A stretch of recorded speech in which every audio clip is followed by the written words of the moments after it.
Hello, everybody. I wasn't going to come on today, but something keeps rolling through my head, and that's how Spirit tells me I need to come on and speak. So welcome to the live today. Discernment. One of the most important things as spiritual beings, as beings on this earth plane, in the 3D and the 5D. And remember that we need to anchor our 5D, 60, 70 into the 3D. There's no separation. But remember, discernment is your number one superpower. Discernment and clarity come from tapping into your intuition.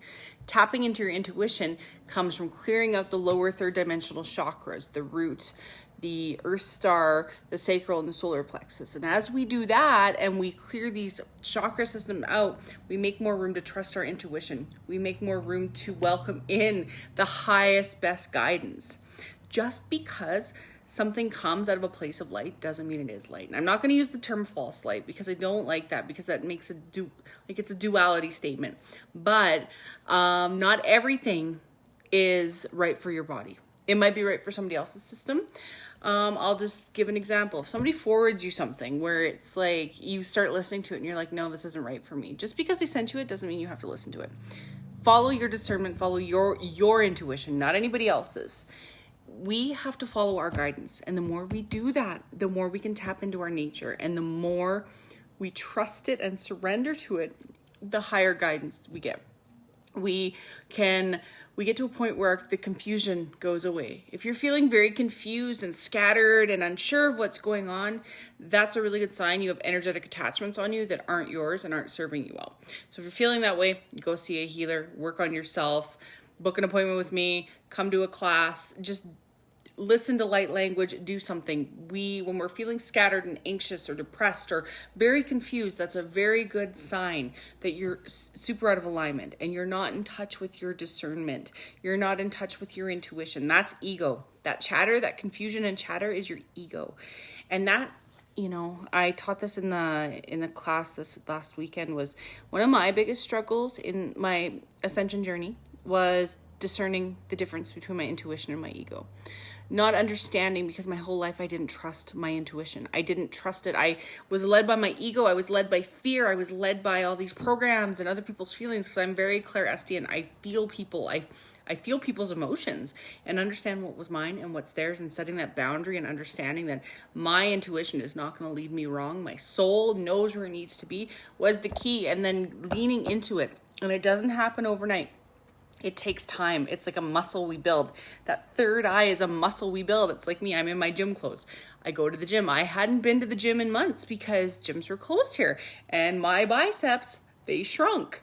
You know what? I've been back for 2 months now and my biceps are back. Just like using our third eye, we have to utilize it. We have to use it. We have to flow light through it. We have to trust it for it to become strong and for it to shine for us and for us to understand and hear it. The more we can quiet our ego by healing ourselves, the more our intuition shines through.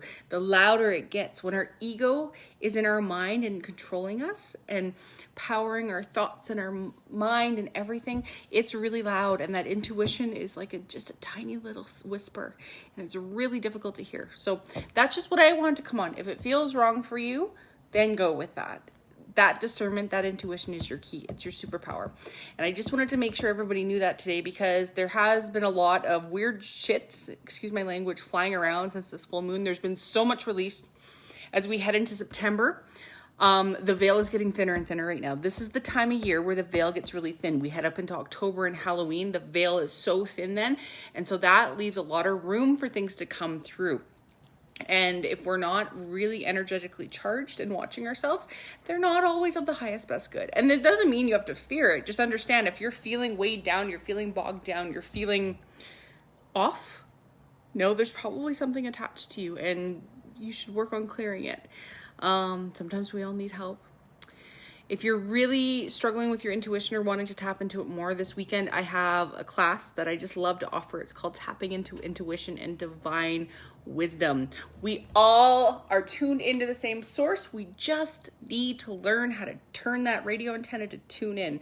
That's what I teach. I go through ways to understand and to exercise our intuition and really become one with it, become one with our soul. Because when we become one with our soul, our intuition gets louder. Clear out those chakras, those lower chakras, our intuition comes louder. Clear out the fears and the doubts and the shames and the guilts and all those lower vibrational frequencies. We make more room to anchor in more light. Higher the vibration, louder our intuition is. So if you're interested in that, let me know. This one is not a gifted event. Some of my events do have, an energetic exchange, because I can't, do all gifted events because it's a lot of energy exchange. But this one is really great. There's always time for questions. I do an activation during it, and it's just really great knowledge and wisdom. I wrote it when I was in one of my darkest times, when I was coming through and understanding how to tune into my intuition. And it's been such a great gift to share with people, because I live by intuition now. I am an intuitive being. We all are. And if anybody's into human design, like I'm run by my intuition. Like my actual being, my energetic makeup is intuitively run. I make those in the moment decisions. I don't have to think about them. I just know. And when we really tune in, it's so powerful. When you just know. And our intuition is our inner compass. So I'm going to pull a card. I just wanted to come on. No fear. I just wanted to spread a little bit of tough love and wisdom today. Usually a lot of my messages are really light. This one just really came through, and it was like, use your discernment. And if you're having a hard time with your discernment, clear your system. And if you need some help with that, see a healer. See somebody who resonates with you. If you are going to a healer and they're not resonating with you, maybe it's time for a shift, because as we expand, sometimes we need different healers in our life, different guides, different teachers. I'm going to pull a card because I'll just keep talking. Spirit, what's in our highest, best guidance to know today? And it is gentleness. And this goes with the discernment. I surround myself with gentleness. Anger, abrupt movements, noise, screams create gaps in the energy field. I now put myself above all this, and I create my haven of peace. I live simply and gently. And that's like our intuition. It's all about being gentle with ourselves and quiet and calming that ego. Anything really loud and abrupt is the ego. Our intuition and our soul is very calm and quiet. Hi, Samantha. Sorry, I'm not pulling cards in this live, but this is perfect. This is for you. This is for anybody watching this. If you'd like some card pulls, send me a message and we can look into that. I do offer that type of thing. I offer many services, so check it out. But yeah, gentleness. Be gentle with yourself. Be loving with yourself. Give yourself a break. And like I said, if you want to tap into your intuition a little bit more, or assistance with making decisions in your life, your intuition is what guides you. Hit me up. I can send you the link for this weekend's class, and when we tap in, it's life-changing. I love you. Have a wonderful rest of your day.